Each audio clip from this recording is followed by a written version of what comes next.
웨스트민스터 신앙고백 그 8장 중보자 그리스도 그 8장 제4항. 그래서 성경을 읽기만 해도 그리고 성경을 정리하고 조직적으로 풀어놓은 신앙 고백을 바르게 이해하고 믿고 고백만 해도 생명이 넘칩니다. 사항.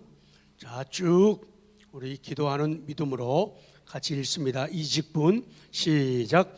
이 직분을 주 예수께서는 아주 기꺼이 받으셨으며 이 직분을 이행하기 위하여 그는 율법 아래 태어나셨고 그의 몸으로는 가장 고통들을 당하셨고 십자가에 못 박혀 죽으시고 장사되어 사망의 권세 아래 있었으나 결코 썩지 않으셨다.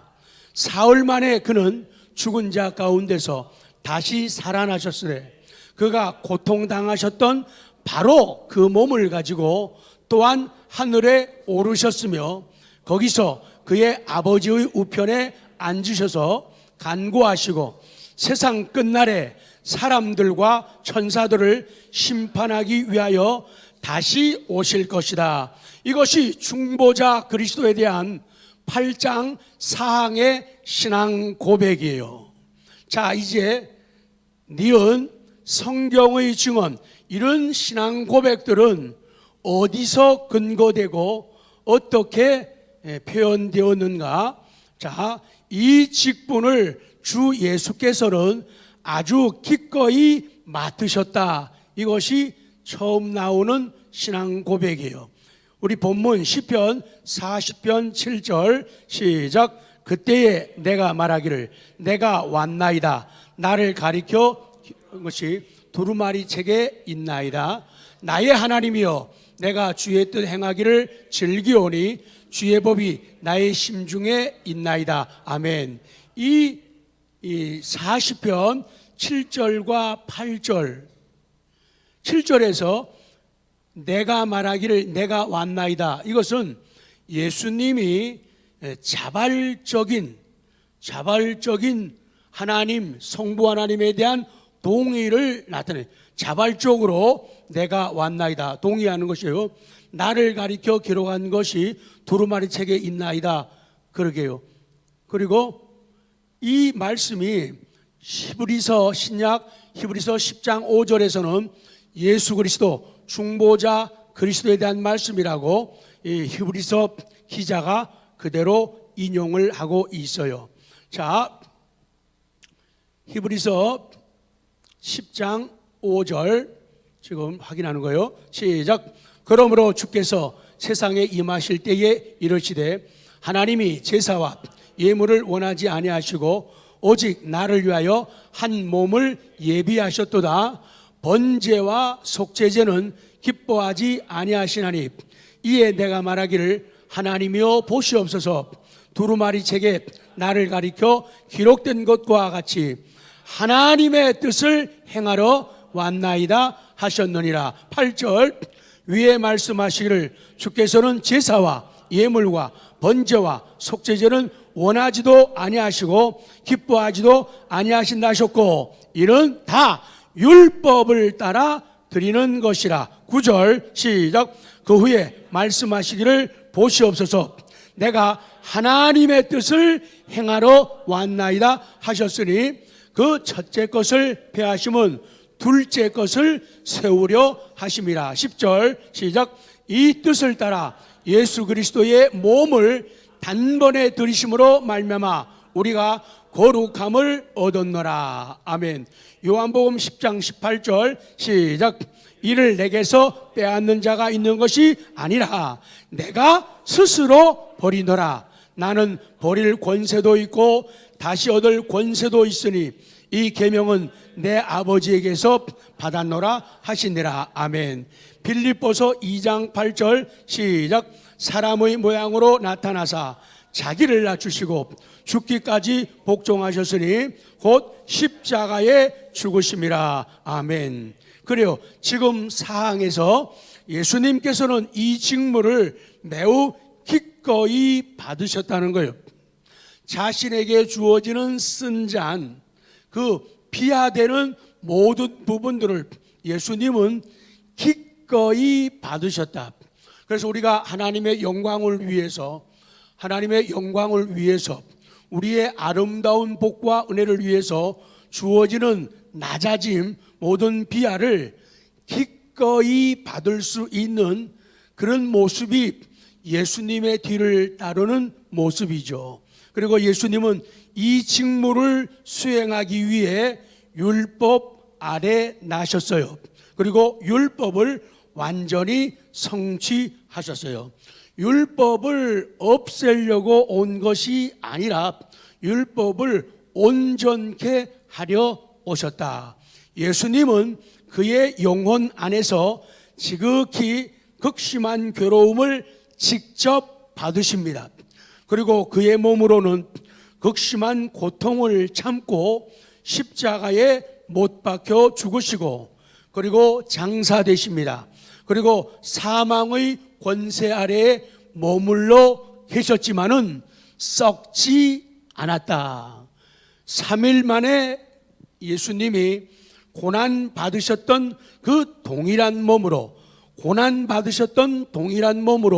죽은 자들 가운데서 살아나서 그 몸으로 하늘에 올라가셔요. 그리고는 거기서 성부의 우편에 앉아서 중보 기도를 하십니다.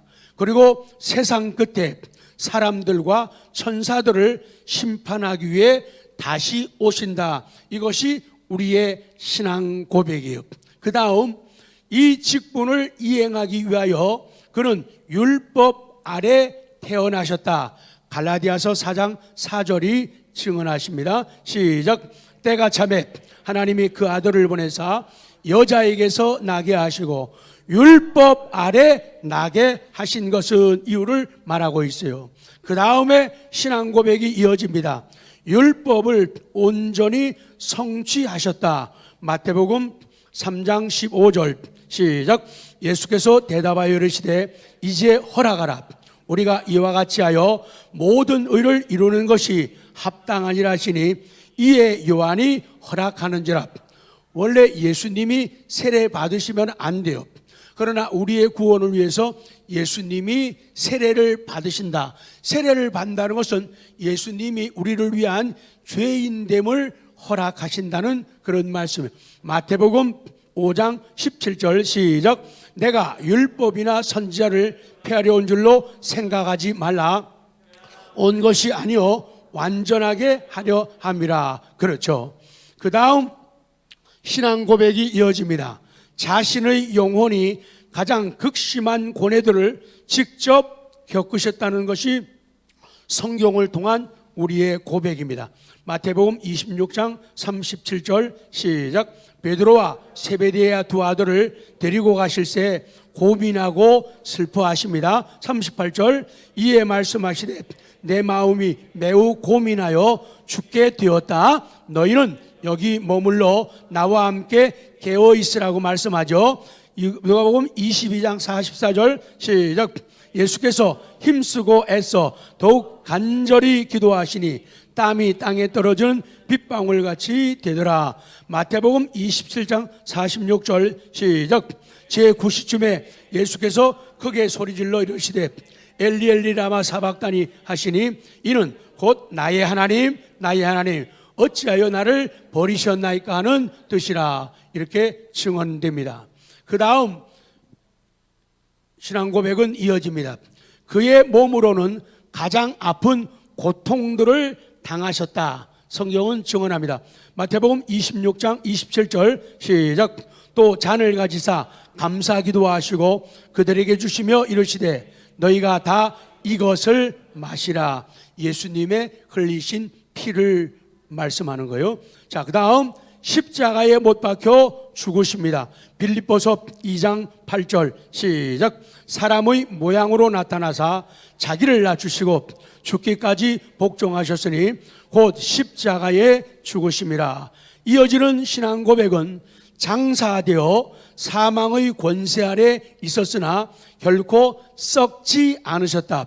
사도행전 2장 23절 시작. 그가 하나님께서 정하신 뜻과 미리 아신 대로 내준 바 되었거늘 너희가 법 없는 자들의 손을 빌려 못 박아 죽였으나 하나님께서 그를 사망의 고통에서 풀어 살리셨으니 이는 그가 사망에 매어 있을 수 없었음이라.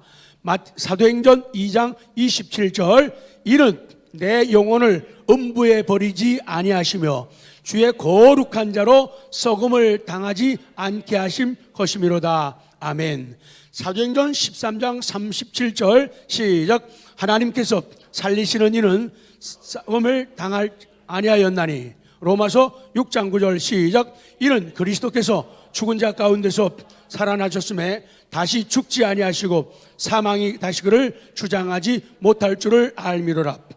훌륭한 신앙 고백이라고 하는 이유는 가장 성경적이라는 얘기죠. 성경을 가지고 말하고 성경을 가지고 답을 하는 거예요. 이제 적용시키며 마무리합니다. 우리가 구원받을 수 있는 길은 예수님을 자기의 주로 주인으로 고백하고 예수님의 죽음과 부활을 믿는 것입니다. 그러면 왜 복음의 핵심이 예수님의 죽음과 부활이어야 하는가? 복음의 핵심이 예수님의 죽음과 부활이어야 하는가? 그거예요. 예수님의 죽음과 부활은 마치 동전의 양면처럼 한쪽이 없으면 다른 쪽도 효과를 낼 수 없는 것과 같다. 성도들의 구원을 위해 예수님의 죽음과 부활이 반드시 필요하다.